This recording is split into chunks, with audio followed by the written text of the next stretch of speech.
I'm Bill Corbett, author of the book Love, Limits, and Lessons, A Parent's Guide to Raising Cooperative Kids. And I've spent over 25 years working with parents and teachers with children with challenging behaviors.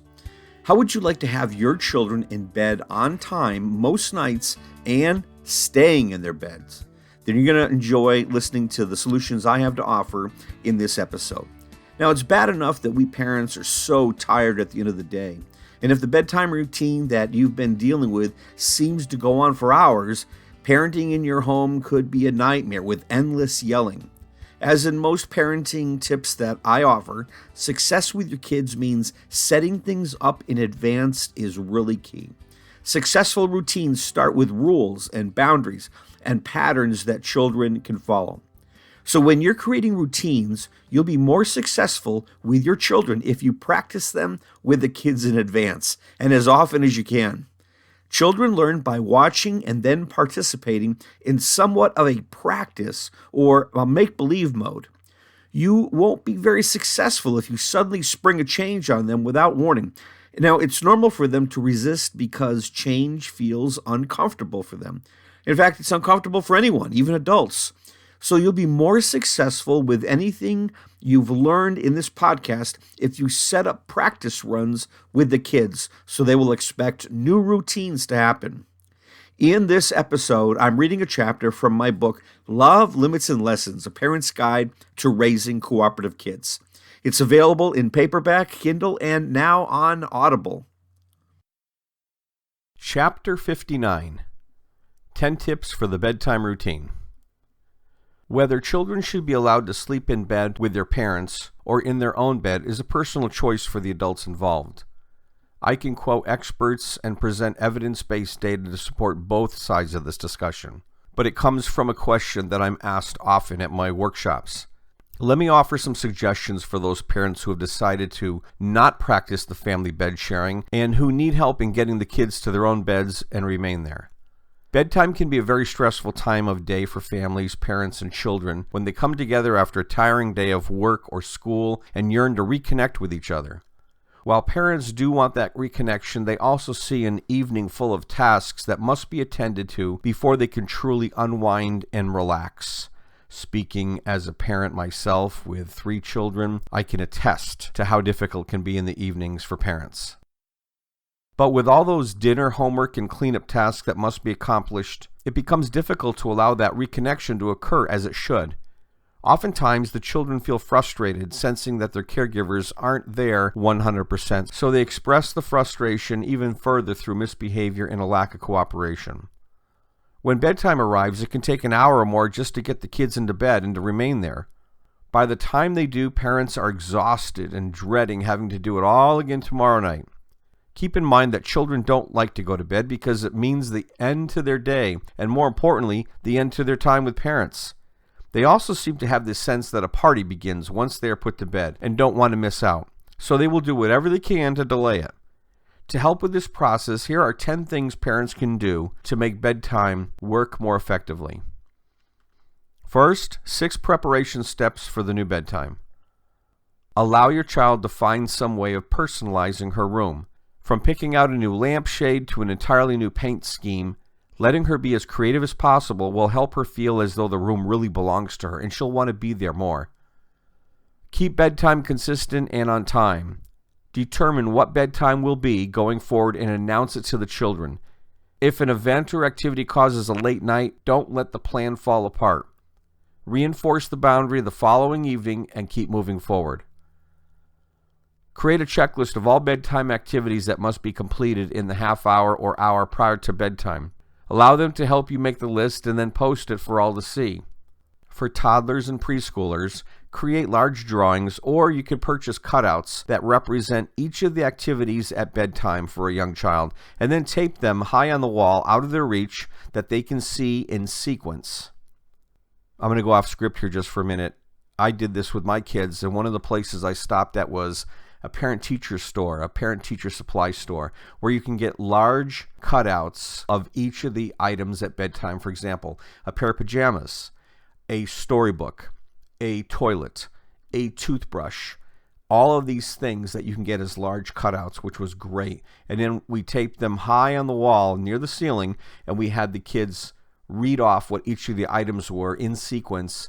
In fact, they would report to a line. I put a little piece of tape on the floor.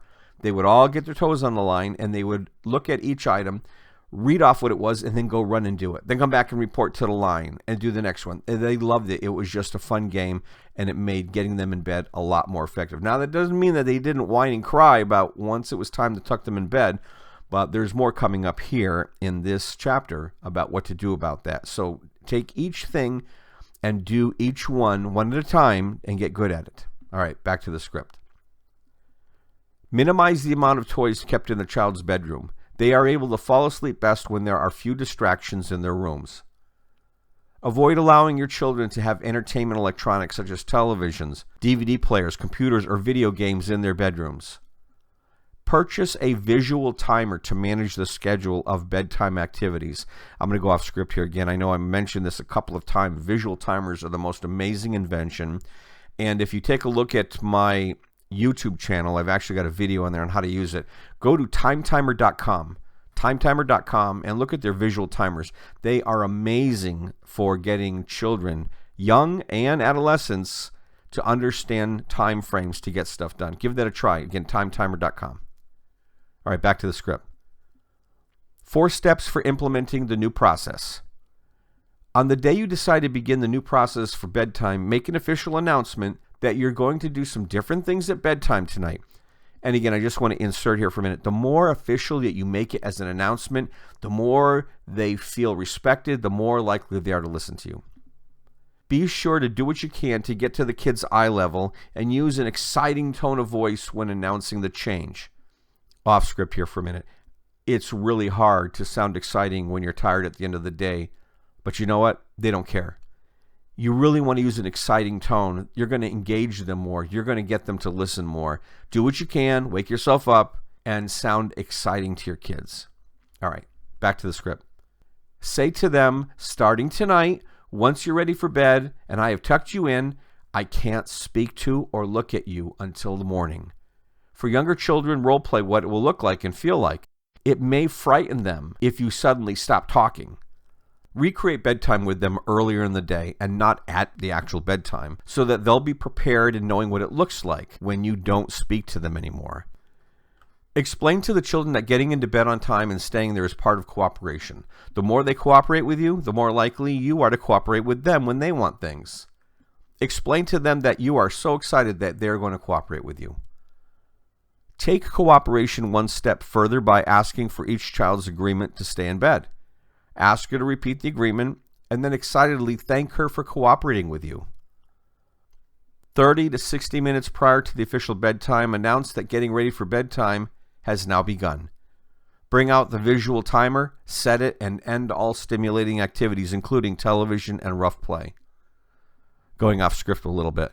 As a dad, stopping rough play before bed was so hard for me. I'm telling you, my wife scolded me so many times because I was not really excited about them going to bed and losing them in that moment, especially getting a second wind at night when you work in an office all day. I was so guilty of rough play with them, rough play and tumbling and tickling, and I was the elephant and they would ride on my back and I'd run through the house, horsey back rides, but you really can't do that. Don't get them riled up. All right, back to the book. Make all the bedtime activities such as brushing teeth, potty, and getting into PJs fun by being playful with them. Not roughhouse, playful. Children love competition and races, so consider racing against the clock with the visual timer to get all the activities completed in time. Finally, tuck your children into bed with your traditional routines and commit to not using your voice or eye contact until morning. Now here comes the fun part. If they get out of bed, lead them back by placing your hand on their back and guiding them lovingly to their bed without speaking to them or looking at them. Do this as many times as necessary to get them back in there. By doing this, you are communicating to them that you are following through with your original intentions, and they will actually respect you more for it. If your child calls out to you and you are sure it is not an emergency, I urge you, do not respond. Ignore the calls for more water and stories. That's their way to prolong it. It is all a tactic to prolong having to go to sleep and to keep you engaged.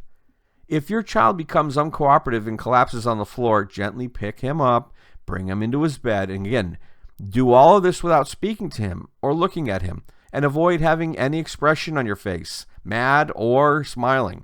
Looks of frustration or anger may delight him and motivate him to keep up the battle.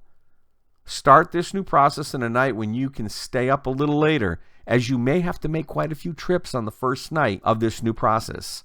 If there are two caregivers in the home, both should be ready to behave the same way and carry out these new procedures. If you think it's going to be too difficult for both of you to do it at the same time, because sometimes children will try to get in between the parents and play one against the other. By the way, I'm off script just for a moment. What I urge you to do is have one parent go out for the evening or lock themselves into a home office or somewhere in the basement so that the kids can't access that one parent, and have one parent be in charge. Again, this can be a huge task if you're doing this for the very first time. Be consistent, be peaceful, be unconditionally loving. One of the main points I hope you'll walk away with is a silent and loving mode of getting children to a location to do something. In this case, it's getting them to bed. It requires no speaking, no emotional reaction, placing your hand on the middle of the child's back and guiding them to that particular spot you need them to get to. You then walk away in silence. To be successful with this, you must set it all up in advance by telling your child what your new behavior is going to look like, and then role-playing with them so they can see it. I use this method to get my kids to pick up something that they left on the floor, or to the location of where a chore was to be done, to turn the television off when they left it on, to the bathroom sink to get them to brush their teeth, to their bed in their room, or to the locations for so many other situations. In the beginning, they would try to engage me by asking me questions, talking to me, or even whining about having to be coached to a location. Then came the phase which was probably the most fun for me. They did not want me to go into the mechanical loving dad mode. They hated it. I would move toward them in a slow, silent way with my hand extended and ready to place my hand on their backs. And they would squeal almost with delight by saying, "Don't touch me." And they would actually run away from me to the location I needed them to go. This really added more fun to the family dynamics. They knew what I needed them to do, and they had originally agreed to follow through on it. Now, I hope you will give this method a try and do it over and over until it becomes second nature to you and comfortable for your kids to experience. If you have questions about what you've heard here, I hope you'll consider joining my Raising an Independent Child Facebook page. I'd love for you to be there, and I'd love to be able to hear from you and help you implement some of these ideas in more detail. But let me caution you, don't try to implement everything you learn in this podcast all at once. It could overwhelm you. So pick just one or two tips at a time and do them over and over. Then go back and replay the episodes at a later time to learn more. Thanks again for listening, and please consider sharing or subscribing to this podcast. All information in this podcast is the property of Bill Corbett and Cooperative Kids Publishing. Copyright 2023, all rights reserved.